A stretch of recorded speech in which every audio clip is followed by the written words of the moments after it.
and welcome to another episode of the Turn Up for What podcast, talking your Houston Texans straight from the Great British Isles.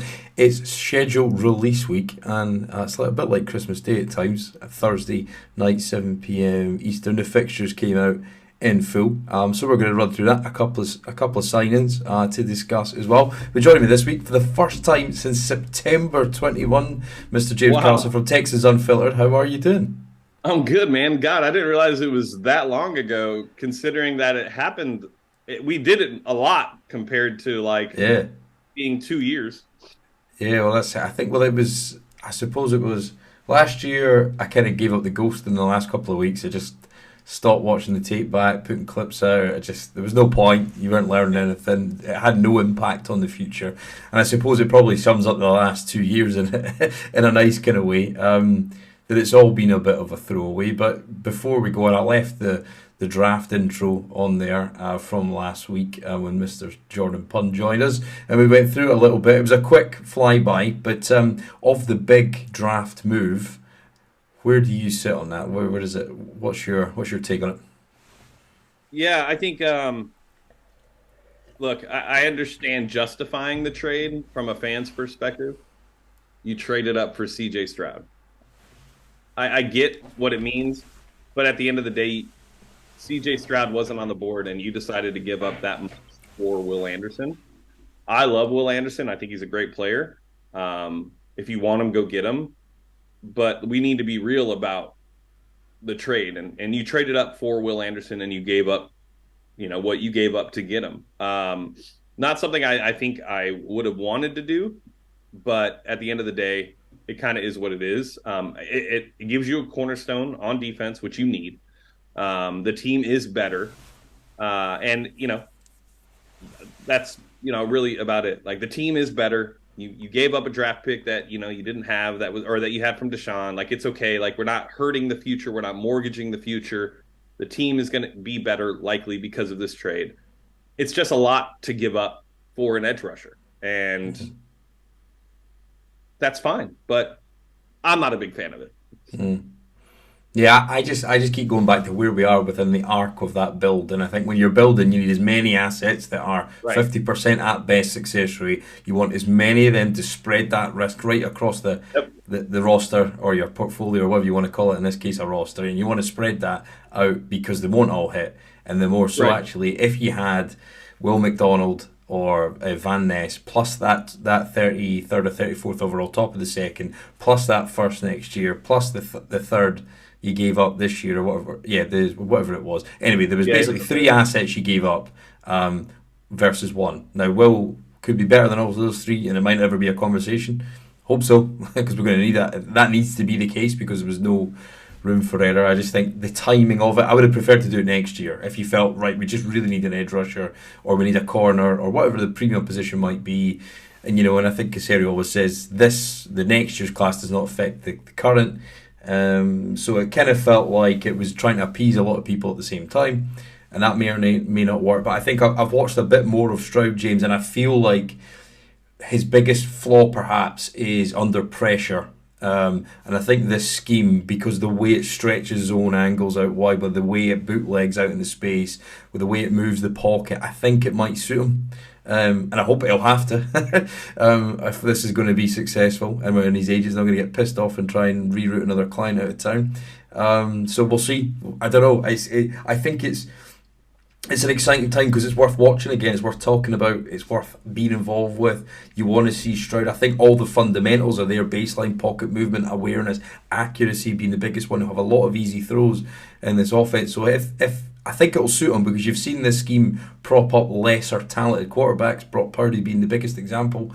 So if Slowik can call a good offense, we can run the ball some, then it might be okay. It might just be watchable, and I think that was the thing. It was the watchability factor that they knew they had to regain to fill seats, and this was perhaps the quickest way to it. Whether it's the best long-term sustainable route to it, we'll find out. But I think when you all the things you mentioned, it's interesting because it's like easy offense, create, space, easy reads, quick outs. Like, all the things that fit CJ Stroud, right? But at the end of the day, like, is that something that you take at number two? Is a quarterback that just kind of fits your offense and can do what he needs to do? Because normally when you take a quarterback at two, it's a guy that's going to transcend your offense. He's going to elevate your offense. Like Mm. that was the expectation of Davis Mills as a third round pick, was to elevate the offense. But now we're saying like, hey, he fits this offense. He should be fine. He should do pretty well. This fits his strengths.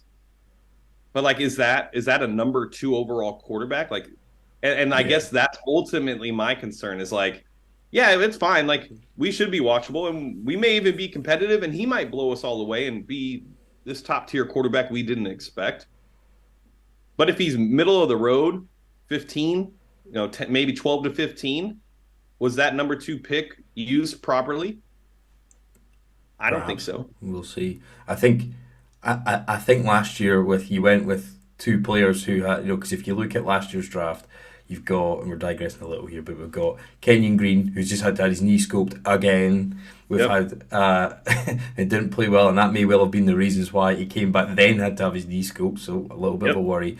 And then you also took Sting who had an injury history, so it was like what was the safe bet, I think. And these two guys were basically the antithesis of the picks, the type of picks that you made last year. So either that's a departure from your strategy, a departure from your evaluation, and that makes sense because you've got a different coaching staff. So fair enough, Yep. if that is the case. But it's a big change, and it's going to have to pay off. So we'll see because having the Browns 20 something pick or whatever that might be this year is not really going to get you a game changer. So these guys need to be game changers. And I think the question I go back to was it enough to change the dial? Was it a moment to signify to the league this team's on its way back? Nobody can definitively tell. The one thing I do go back to though, James, is that and obviously recency bias will skew my view on this, but I remember when Deshaun came out and I was a little bit nervous about his tape and his interceptions and arm strength and all that stuff. If you watch the Georgia game and you watch his best games, I don't have the same level of I agree. concern that I did. So I think that the bet is not what he is right now. I think he's a sure pair of hands to start the system. It's how much can he grow. And if he Yeah. can take that athleticism, that scrambling, there's that one play I tweeted out, and I think McLean retweeted, and I got like 22,000 views or something. And it's the one where Jalen Carter's coming right at him, pretty much unblocked, and he just slides to the right, throws a comeback, a first down, 20 odd yards. You think, all right, okay, well, if this is the stuff he can do that down and down out, then fine. So we'll see. He's an upgrade on what we had. Will it make Yeah. us more watchable? It's that growth arc of him will define this team, and whatever Will does around it, I think will be a bonus. That's the most important part, is the growth, right? Like, it's all good if he comes in and he's okay, or a little better than okay his first year. Second year, just want to see more growth. Want to see that level continue to Yeah, progress through his development. And we're not going to know this year, so it's going to take time. And so we'll criticize the pick, or we won't criticize the pick, and we'll all be wrong. Half of us are going to be wrong, half of us are going to be yeah, right in year three. But I think we're all betting and hoping for the same thing. We all want him to be the 15-year quarterback. And if that's the case, this works out perfectly. And he has the talent to be it, but you're right. Like, the sensing pressure, that's a big concern, especially coming into the NFL with an offensive line that from the interior is not very good and hasn't shown to be very good. Like, everybody talks about, oh, well, we're investing in it. Investments don't always work out. You can't just say we invested in it, so it's going to be better. We invested in Kenyon Green, and guess what? Last year, the interior of the offensive line wasn't better. So there are times where those investments don't pay out. And we have to hope that this coaching staff, and I think this is the biggest difference from this year to last year, yeah, is the ability to develop players. It's a commitment. It's not just something you say you're going to do. It's not something that you just put on paper and you talk about. It's a true commitment to developing players and putting them in a position to succeed. And D'Amico has shown, and Bobby Slowik has come from a franchise that has dedicated to developing players. So there's no reason for us to think that they can't. We just have to see yeah. them do it. Yeah, I think so. And I think if you offered me a guy who threw 84 touchdowns, almost 8,000 yards at 70% clip, you'd take a risk on it. I think if you look at that on paper, the core Yeah. fundamental deliverables of that role. But there's a hell of a lot that goes into it. And we'll find out, and that's what we'll talk about now, is the games that we're going to play. The moment of that trade didn't change the dials for the schedule makers, James. We were with the Cardinals, Colts, and Atlanta to not have a prime time game this year, which for me I always see as a positive. It gives you structure, gives you repetition, gives you almost a routine for the team, the players, a year one coach, a year one quarterback, a year one center probably, to kind of get a bit of a rhythm and just not have as much pressure as you would otherwise. Do you think the schedule without that is a bonus, or is it a shun, lack of international games, etc.? I see as a positive. What's your take?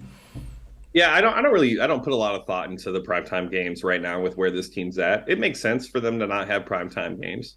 I Yeah, mean, we opened the show talking about how unwatchable they've been, you know? So to expect them to have any primetime games, I think is unfair. You set yourself up for false expectations if you thought there was a chance.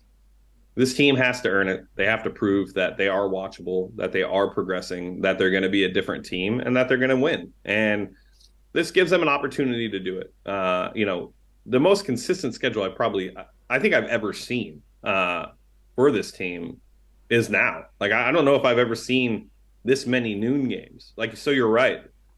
From a routine and a process perspective, like they're going to be able to get into that, and it's going to be consistent, and they'll be able to get comfortable. And when you think about rookies, and coming from the college football season to the combine to the NFL, like having a consistent schedule to be able to predict and understand what you're going to do and get used to these new things, I think it's a W for the Texans. So, and I also prefer 12 o'clock games. Like for me, it's mm. better. I Yeah, it's like better for that. me. 6 hours Yeah, ahead, so right, it suits me. exactly.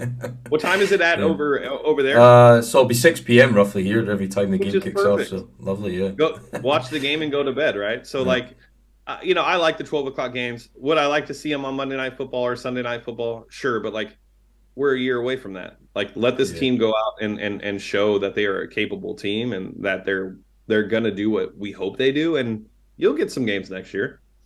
Yeah. So I always look for the bye week 7, which is reasonable. You want it sort Yeah. of, you probably want it 8 or 9 now with extra game, but it's all right. And I suppose you split the season up into sections.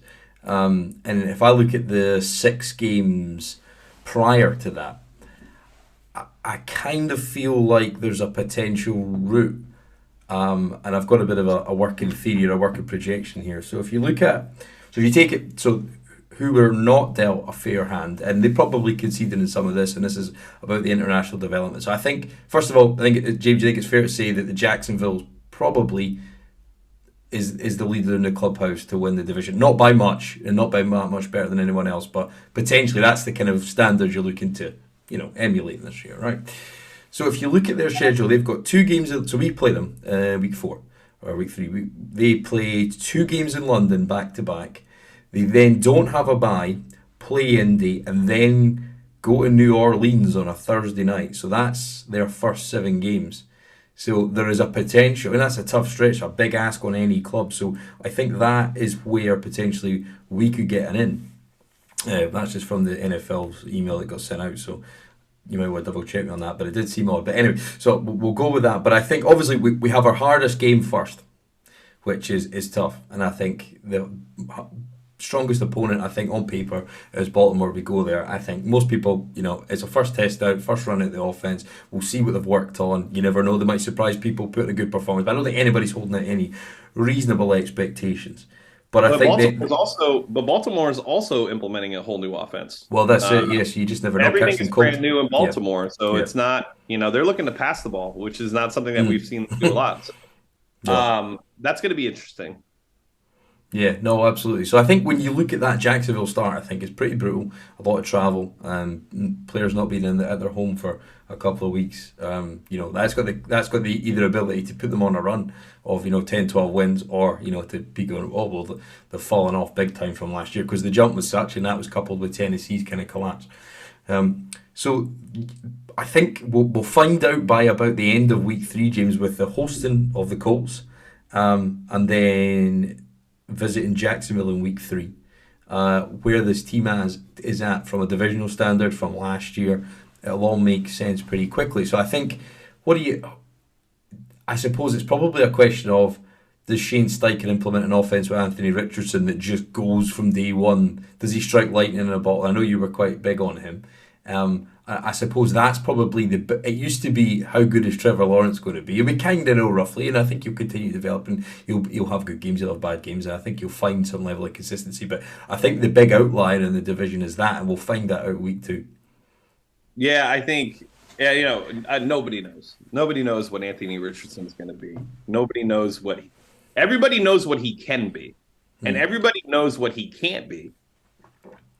But nobody knows where that middle ground is and what he might actually be. And, he has all the talent in the world. And then you look at Steichen and what he's done with Herbert and Hurts. And, it all lines up that Anthony Richardson will likely develop, but we don't know. So the Colts are definitely a team to watch because it fits. I like Steichen. I'm not going to sit here and lie. Like, I would have preferred Steichen on the Texans just because if we were taking a quarterback, I wanted to have an offensive-minded head coach to really help that franchise quarterback develop.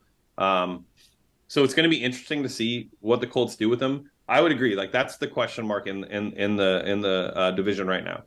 Yeah. Is Indy going to be able to grab lightning in a bottle with Anthony Richardson? And are they going to use his legs, or is he going to? There's just so many different questions. And then when you go to the Jags next, like, I think the Jags. When I look at the division and I just look at this team last year, even in in division games, they were tough. They wasn't like this routing that happened by the division, except for that one game against the Jags, I believe.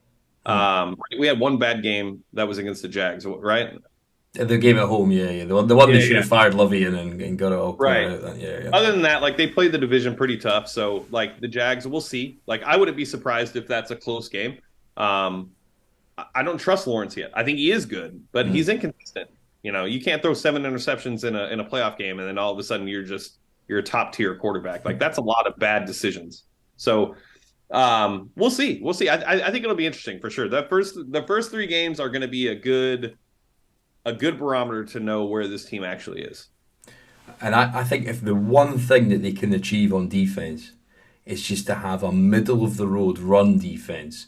Because that then, if you can get buying games or, back-to-back quarters with, defense against the run against Henry, potentially Anthony Richardson, Jonathan Taylor, they're going to be running a lot of sort of kind of zone read options in that offense that Shane Steichen is going to basically paste and copy from what took a team all the way to the Super Bowl. So, there's a good chance that will be effective at times. Just depends how early. Getting them early might be a good chance. So I think if the team can do that and then carry that on throughout the season. You play Tennessee late, that's been an Achilles heel against them. If they can find some way just to be middle of the pack on the run defense, I think that will give us a chance in games that we just didn't have the last 2 years, and our opponents in the division just went after it and just kept going back to the well. So I think if they can do that in the context of the start of the season, I think there's no reason why out of those first 3 games we can't win one of those 2 division games.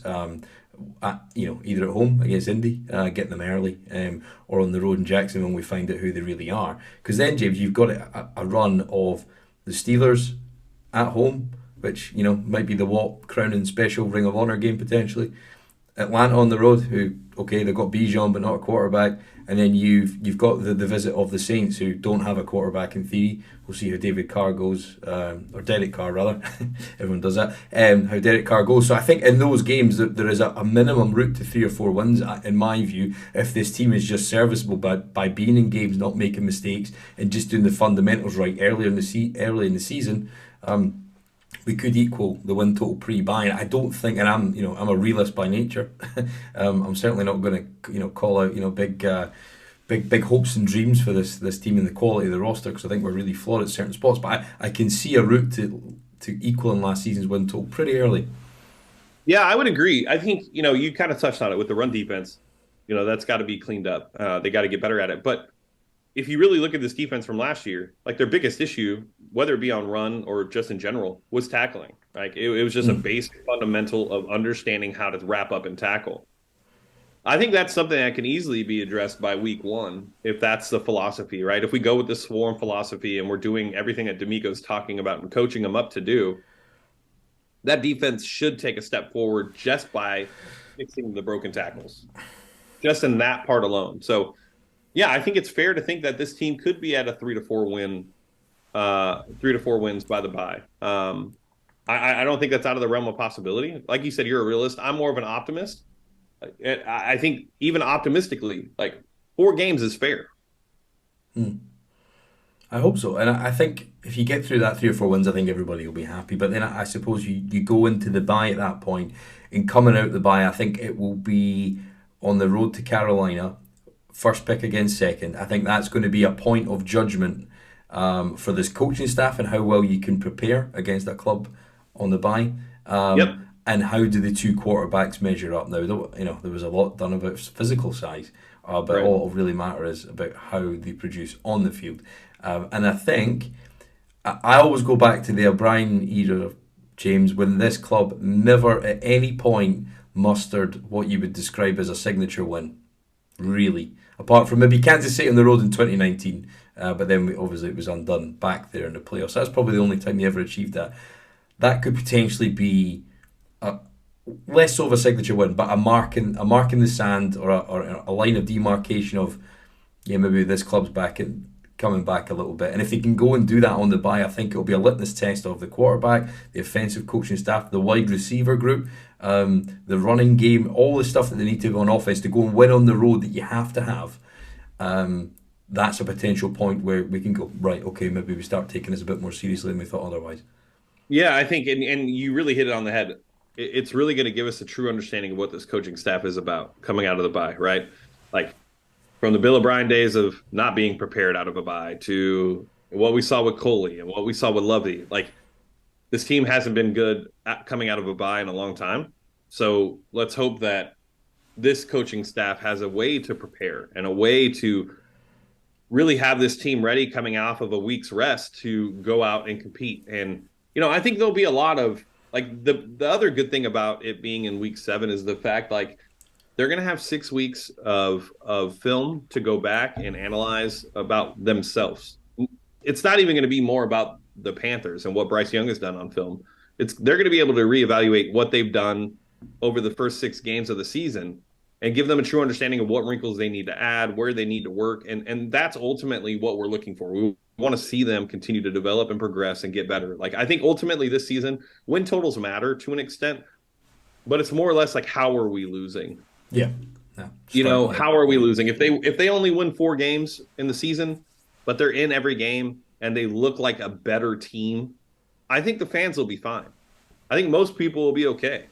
But it's this game specifically, I really want to see how they prepare for a game after a bye. And it'll be very telling about what to expect from this coaching staff moving forward. Yeah, and I think it will give a sign of, as you said, it's the arc of development, and that's from right everybody's rookie or nigh on. I think there's not many sort of savvy veterans in any spot. So we'll see. I think that will be the point, and then you've got a kind of hopefully, I know they've got a good roster, or they certainly did have a Super Bowl roster not so long ago. Probably going to be Baker Mayfield coming back, and I think you've got to look at those games like the Derek Carr game, that at home that you've got to win, and I think if you can get into that, obviously you go to Cincinnati. So I think the Jets, week 1 against Baltimore, and the trip to Cincinnati. I think quarterback power alone would suggest that we're not being them. So if you take those out and you get anything out of those, then we're talking. But then I think you go into that 3 week run in November into December for Arizona, Jacksonville at home, and the Broncos at home. Now look, Sean Payton could go and turn Denver into a powerhouse. Hard to see, but stranger things have happened. But I think when you have 3 games at home like that, potentially, one of those last 2 games, you're looking at another 4 wins there. If you just do the fundamentals right, and having 3 games at home allows you to build a little bit of momentum on the back end of the schedule, before you go in the running. So I think those 3 games, I think by that point we'll have a really clear idea of what this team is and what this team could be under D'Amico. Yeah, I agree. I think it's a very telling. We don't know with Denver. Denver does have a good defense, so that's going to be interesting. The Jags, if they are the team that people think they are, They should be firing on all cylinders by that time. Arizona, I think nobody's expecting much from Arizona. I don't think Kyler Murray's even opening the season as a starter as of right now due to his injury. But he could be back by that time. If any team is going to want the Texans to have a loss, it's going to be Arizona because they have the Texans pick. So, but you're right. Like from an offensive perspective, we'll have a really good understanding of where this team is and where CJ Stroud is. A lot. I think the interesting part about this offense is going to be Dalton Schultz. He's really the only proven weapon on offense is Dalton Schultz. There's really not, like, you can look at it and you can break down all the film. Nico Collins, still question marks. Like, I think Nico can be a guy. I think he likely will be a guy if he could just not be injured. Dell, we all love him, and I think in space we're expecting a lot, but he's also a rookie, and he's 5'8". So, like, what are the expectations for him his rookie season? Noah Brown, Robert Woods. Like, there's not a ton of proven weapons on this team, but you do have Dalton Schultz. And I think that's going to be really interesting to see how he's used. Is he going to be used very similar to Greg Kittle? Seam routes, in space, creating after the catch? Like, there's a lot of questions about this offense. And I think it's going to be really telling by that time to know, like, this is going to work. We just have to get a couple more weapons around CJ on the outside.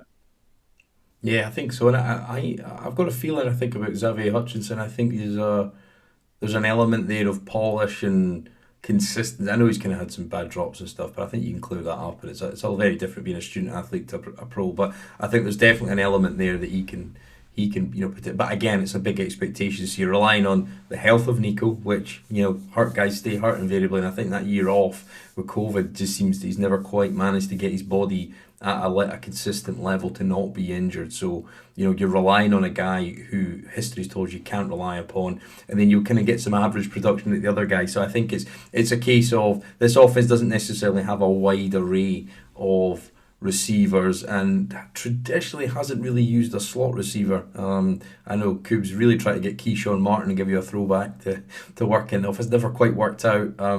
It's been more and obviously this offense has evolved since then, right? But it will be. I think that will be Bobby Slowik's biggest task of how do you best utilize the weapons, and it's every offensive coordinator's task. But I think it'll be even more so than without a true standout number one that you can rely on. You never, and who knows what John Mechie will be, and I think that's it. There's so many unknowns. So if we even have an understanding of what they could be at the end of the season, that'll be progress, I think, on that sense. So it's difficult to tell, I think, James, at this stage, what exactly will be able to what will be able to be achieved by the element of creativity, of design, and all that kind of stuff. And I think it's almost unfair to say for a first-year coordinator, but there is so much on Slowik that will continue to. He won't have any respite. He'll be under the microscope more so than his defense, because his defense is kind of building. It's probably more progressed. So yeah, there's a lot of I think unanswered it's funny questions. though. Like when we look at the offense, like, okay, we know that because there are so many questions, we know not every answer to the question is going to be the answer we want, right? So like Nico Collins staying healthy, Tank Dell being utilized properly and being a player, John Mechie coming back from injury and being really good, like those are the three questions on the offense right now. So if we had to go by NFL standard, one of those will probably be answered in the way that we want. The other two will likely not. So which one is that? And it'll likely be Tank Dell, right? I think he'll be used properly in a point to where he's put in a position to succeed. I think it's unfair to expect John Mechie to come in and have a great season because he just beat cancer. He hasn't played football in 2 years. It's going to take time for him to get acclimated. And then Nico Collins has shown that he's going to be injured. So I think it's more or less like that. Those are the questions we need answered. And based on what we've seen in the NFL over the last couple of years is these are the likely outcomes. One injury, a player that's always injured, likely stays injured. A guy that hasn't played football in 2 years, likely not the most productive player out the gate. So we'll see. But you're right. Like, we don't know what those answers are going to be. Yeah, there's a lot. I think that there is so many unanswered questions, and I think when you are relying on a guy like Schultz, which is fine, I think in some sense, there's also a kind of element of, if you get an injury to him, it starts to look very thin, and then you're looking at guys like Quinton Toriano to be a pass catcher, and then, so Yeah. I think for me it's can we defend the run and run the ball consistently, and I think that will be the big defining improvement back to being a sort of kind of entry point level side of, can you start building a roster and do the basics well. But I think you're right, is can we actually have a proficient coaching staff who will play the offensive weapon strength and actually be serviceable and be able to find yards when they need to, because that just hasn't been the case. Talent, scheme design, coaching, install through pre-season. So we'll see, and I think there is so much to be answered, but I think it's certainly, there's enough reasons to believe why it will be better because of the talent you've invested in, and then also the coaching staff that you've invested in. So you never know, But I think it can get much worse. I think that, and that's the particularly from a coaching viewpoint. I think that's what gives me kind of a little bit of solace in the hope that they'll be certainly progressive this year. So I think that when you go into the back end of the schedule, James, if you are at sort of 7 wins, and then you've got Tennessee twice, finishing up in Indy, and a Christmas Eve visit of your former quarterback. Is that the game that people look forward to the most in terms of the home slate? Because I think from the schedule, when I was looking at the book, I said, well, there's not really a standout game, I don't think, this year, but potentially the Watson one is that. But I think it was a bit of a damp squib last year when he came back. It was almost a procession win for the Browns. Yeah, I guess for me personally, I'm like, it's whatever at this point. Like, let's just, he's not our quarterback. He's on another team. All the drama's over. Like, let's just go play football. So would it be awesome to beat them? Of course, right? Like, one, we have their pick, so like any loss is going to be beneficial for this team. But two, like, there's going to be people who are rooting and wanting to. This is the one, probably outside of me, if I had to guess, this is probably the game that the Texans fans want to see. That clicking on all the cylinders, offense, defense, showing up, coaching staff is who we think they are, and they hand a loss to Deshaun, and Deshaun has a terrible game. I think that's perfect scenario. Just for me, it's really not that big of a deal. I'm kind of over that entire storyline. It's kind of a dead horse at this point. It's like, yeah, we already had to go through so much shit with that guy. Like, do we really want to continue it? I'd rather focus on what this team's going to be, what the good things are about it, the coaching staff, CJ Stroud, Will Anderson, and see what happens. But if Will Anderson comes off the edge and lays the lick on Deshaun, I think everybody would be pretty ecstatic. Yeah, and it seems like a lifetime ago he was playing here. So Right. it's yeah. I mean, the only vested interest we have is him just to never recover that form, because he certainly didn't look close to it last year. Do you think he does? I don't know. I just think it's such a mental fuck up, like going through something like that, regardless of whether you've done it. I mean, obviously, guilty is sin, right? Because you don't have that many women coming out. I mean, he's like, is he guilty of sin? Maybe that's not the best phrase, but ultimately, he made some terrible life choices when he was in a position of the ultimate privilege. That had thousands, if not hundreds of thousands of people, banking their emotional livelihoods on him, and to go and do that just shows a complete lack of awareness of yourself, your position, and everything that's expected of you. And I don't blame it all on that, because I think he was enabled. I think all that kind of stuff. But I think when you go through that toll of a complete upward trajectory of love and adoration from so many people, from every angle, from fans to media to sponsors to nothing, it's going to take a lot. If he does, and he does come back to be the player we all thought he should be, then he will deserve it, not in a moral sense, but certainly in a personal work ethic sense. He'll deserve it. But I think it's such an uphill battle to go to build your confidence and that resilience mentally back up when you've been out of it for so long. It takes you, 1.5 times roughly to get back there, is what they say psychologically, and physically. So if he does, he will have earned it. But history would suggest taking time out of the game like that doesn't do you any good. And I don't know any player, James, who's been a great, off the top of my head, who's missed a season and a half, in theory their prime, and come back and been better. without traditional means of injury and what have you. This has been completely unprecedented. So I think to deal with it, obviously badly advised, but it's just such a fall from grace. How do you get back there? And I think that's what we were banking on for a good pick next year. Well, and I think so. You're right. Like the mental side of this, like it's there. It's really hard for me to grasp the concept that mentally he's going to be fully recovered and ready to be this top five quarterback in the AFC. It's really hard for me to believe that that's going to be the case. There's just these are things he's going to have to deal with for the rest of his life. They're not going away. He's forever going to be questioned. He's already got another case Yeah. that is like trying to go to trial in Houston. So it's still in the back of his head entering the season.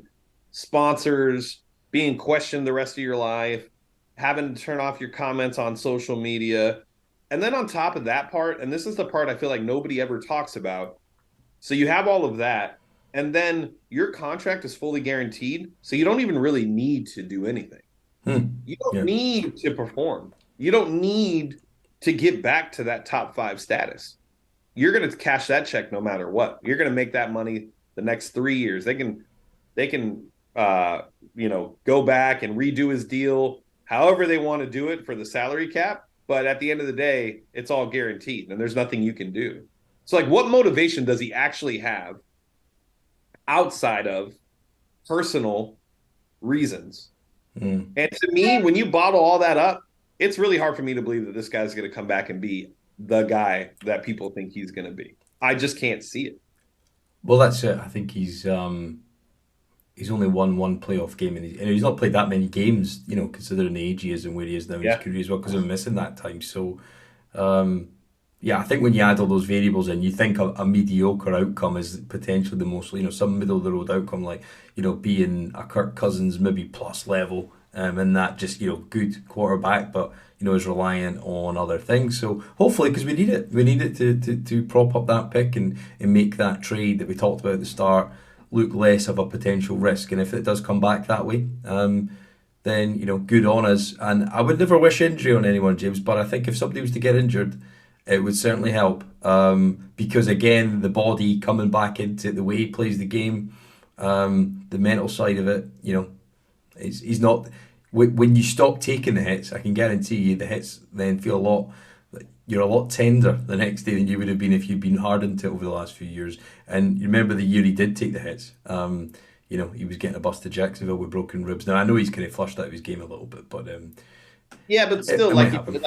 add that piece to it, right? Like, sure, do we want anybody to get hurt? Obviously not. Do we want our team to benefit though? Absolutely. And then when you add to the fact like players are requesting trades already, like there are players in Cleveland that want out, and then Kevin Stefanski is on the hot seat and being questioned. Is he the guy? Hmm.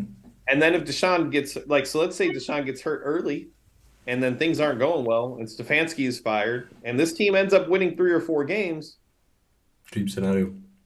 It's like, and crazier things have happened, and it's all kind of lined up to where you can think that like that's gonna happen or could happen, right? Everything's made out to where that could be a possibility. We'll just have to wait and see. Yeah. I hope so. Yeah, that'd be nice for us. And I just can't. It just all goes back to guaranteeing the contract. And we're digressing here, but Yep.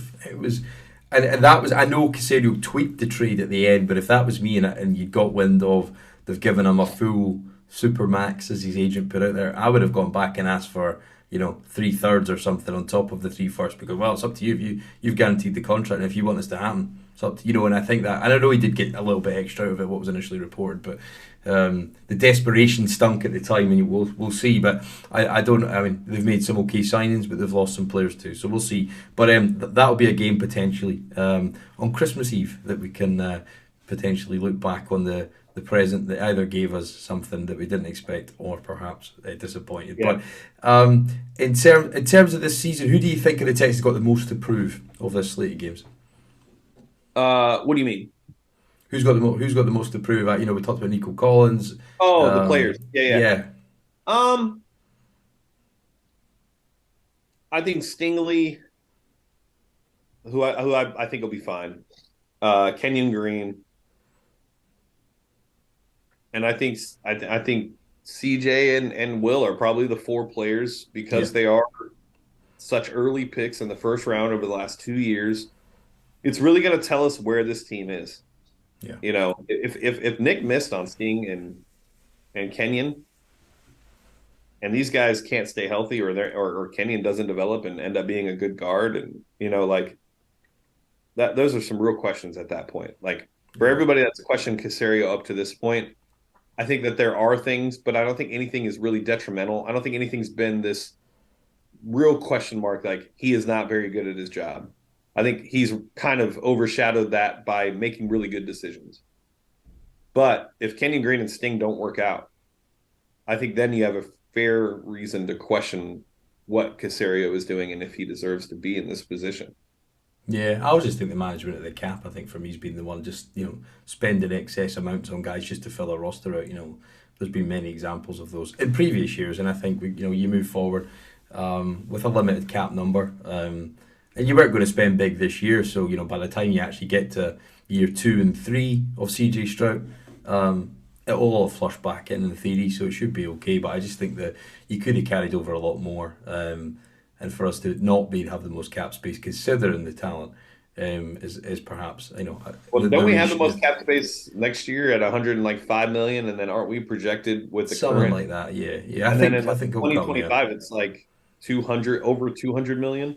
yeah, because we've got nobody signed up yet. So hopefully there's players in this that we either find along the way, and sign up. And I suppose he tried that this week with 2 extensions. Bringing Shaq and Shaquille Griffin, isn't it, that came in? So Yep. double Shaq for for Casario. I think the Shaq Mason thing. I think potentially Shaq Mason was our best off-season signing, albeit through a trade. Always looked like a extension candidate. I suppose you question why Tampa let him go for so little, but ultimately that's the kind of move that you make for a fifth round or whatever it was to get a six pack. You bring him in, and if he is one of your top 10, 15 players, that's a great move. And I think we need lots of those moves. We probably need 4 or 5 of those guys to come to the fore and just be quality NFL level starters, but then actually then allow the more talented young pieces you bring in to be elevating. I think he potentially has that to develop the centre next to him, to develop Kenyon Green. He could be a really important sign, I think. And I don't think Shaq Mason could be underestimated the importance he has on this offense. Yeah, I would agree. And then when you look at the Tampa Bay Buccaneers and why they let him go for a sixth, I mean, he was in his final year. They probably weren't going to extend him. They needed to get something back in return. They're in full rebuild. No matter what Mm. they're trying to tell their fans, they're going to try to find a way. I wouldn't be surprised if they tank and try to get Caleb Williams or Drake Bay next year. And so, they got something back in return. Texans get a position of need. They have the potential to be one of the better offensive lines that this organization has had since Chris Myers and all of them, Mm. right? So, but they all got to put it together. But I like the Shaq Mason trade. I like the signing. I don't think we overpaid too much for the guard during the extension. I thought Nick did a really good Yeah. job of that. Yeah. And you're right. Like there's no reason to really be too concerned. He was good in Tampa. He was very good in Tampa. Why wouldn't he be good here? Yeah. No, I think he's 14th highest paid in the position or something like that. So I think, yeah. So Fair. lovely. Take it. I think durable. He's a known quantity. He's rated by people like Brandon Thorne and what have you. So we'll see. We'll see. That's what he goes. Yeah. I think he can only help. And an offensive line, you're only as good as the man next to you. And I think there'll be a lot of pressure on Juice Scruggs to come in and start. I don't think his tape's all that great. I watched a couple of games last year and this year just to kind of get a flavour for it. He can't play multiple positions, but it's going to be a big test. But he definitely is a player that's improving. I think that's clear. It's just how much can he improve? But that's the question with all these guys.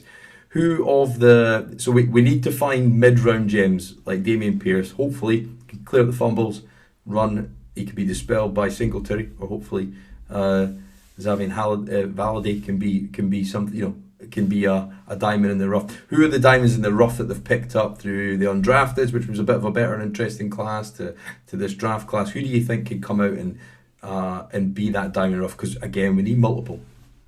Yeah, I think Xavier Hutchinson. There's a real good chance for him to turn around and be the guy that is needed on the outside. I don't know if you can expect him to be like a true number one, but I think if he ends up being just a a solid number two, that's a win, Mm. a 6th round pick. And then I can't say that Tank Dell is like this diamond in the rough because he was drafted in the 3rd round. But when you look at this offense and what it wants to be and what we've seen in San Francisco, utilizing him in the Debo Samuel role is going to be critical, and it's really going to open things up for this offense Mm. in so many ways. It's going to open up the run game. It's going to give CJ, be able to really throw to an open guy in space and let them create instead of having to force the ball downfield. Um, so I think those two players, and a lot of it has to do with the fact that like we need wide receivers. Like Mm. there's really no other way to go about it. Noah Brown's not moving the needle. Robert Woods isn't moving the needle. And we need at least one of those guys to turn it around and be that guy, whether it be a weapon in X like Tank Dell or it be an outside receiver like Xavier Hutchinson.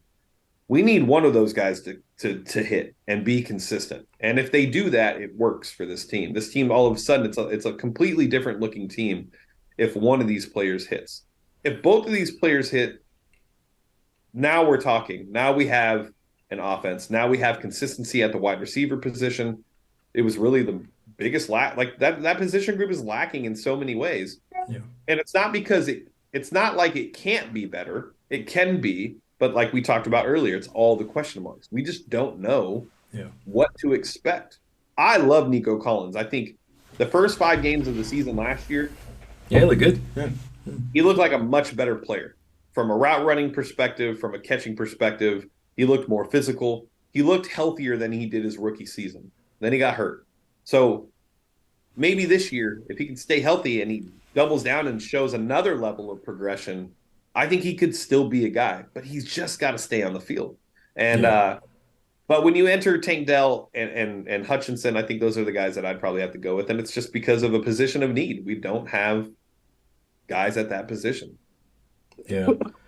No, I think that if you can get like sort of 5 to 6 big explosive plays that end arounds, um, toss sweeps, whatever you want to call Yeah, them, if you can get that from him and he sets up some scoring drives and you get sixes at big times in games when you're struggling to eke out yards, plus then maybe a couple of big returns on special teams and maybe a couple of punt return scores or a kickoff return and put you in good field position and get you points, then I think that's an asset we just didn't have. And is Xavier Hutchinson better than Chris Moore? Yeah, so I would hope so.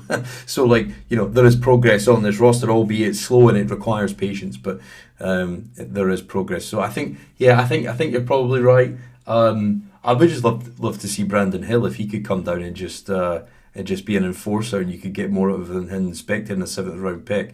Then I think for me, that's the kind of guy you think, right? Yeah, we got him out of absolute obscurity and nowhere, looked like to be undrafted, and now he can come down and help you in the run game and be an extra man in the box. And that's, again, we didn't have that last year. So Jimmy Ward will play a role, but that's not his game. So it's just small iterative steps that we can get like that towards a successful season. James, when you all look back on it, this schedule, what would you say? What is success? I know we kind of touched on it there, but what would a successful season look like for the 2023 Houston Texans? yeah, I think we touched on it earlier. It's really just about seeing this team develop, not making the same dumb mistakes that we've seen them make over the last 3 years. Be competitive, look like a high football IQ football team, and I think the win totals don't really matter. I really don't. No, Like, no. I don't think it's a big deal. Like, obviously, you don't want them to go 0-17, right? Like, and I don't think that that's going to happen. But you just want to see that they're competitive. You want to see that there's a plan on the field. You want to see that the coaches are putting their players in the best position to succeed, and that we're seeing development across the board. And I think if we walk out of the season seeing that, I think we'll feel 10 times better about where this team is.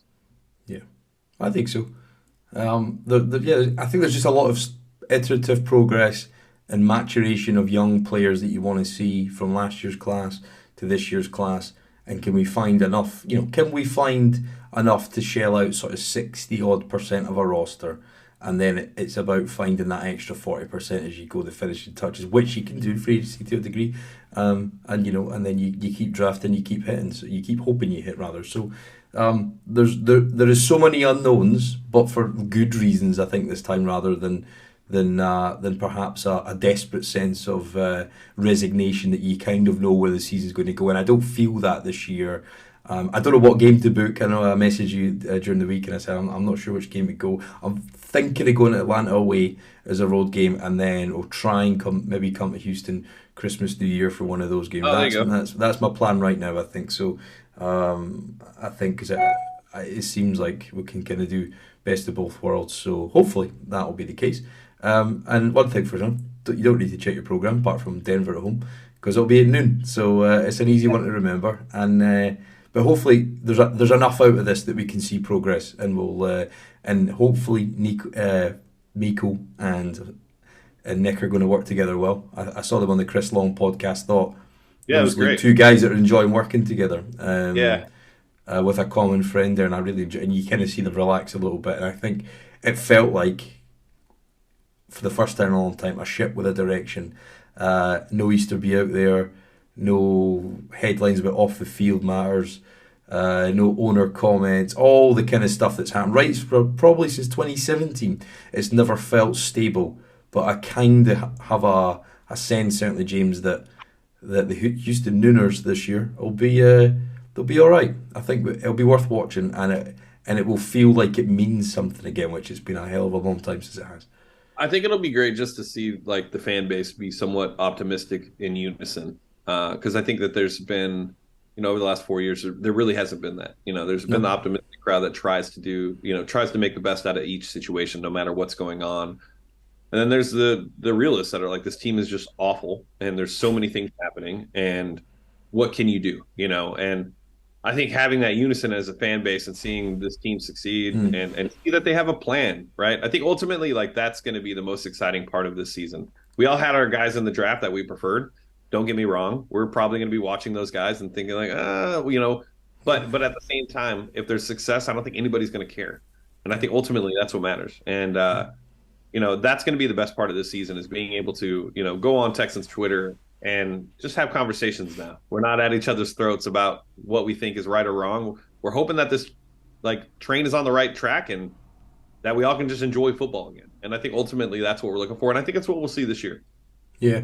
No, that's one thing I have stayed away from in my new working life. I check in on the news and the notifications, but I certainly don't kind of get into the weeds of it all. I think it's because nothing's happened at this stage of the year, and we'll maybe try that a little bit more as the games roll around. But hopefully September will come around quickly, and we'll have some good performances, wins, and progression of good young players that look like they're under a head coach that will unify the club. And I think it'll be good to see NRG closer to being full again, and I think the goodwill of Meco will last for 1 to 2 years, and he'll be given time to get this right. And I think once you get back to next year, you're kind of on a level playing field of capital. But as you said, you got some cash to spend, so we'll see where we can get it. But guys like Shaq Griffin, you might pick him out of obscurity with a back injury, gets right, and he's your second corner in your team when it's Nelson's time to kind of take a back seat. So there is route to normality, and just I cannot wait for the day, James, that we're back challenging again.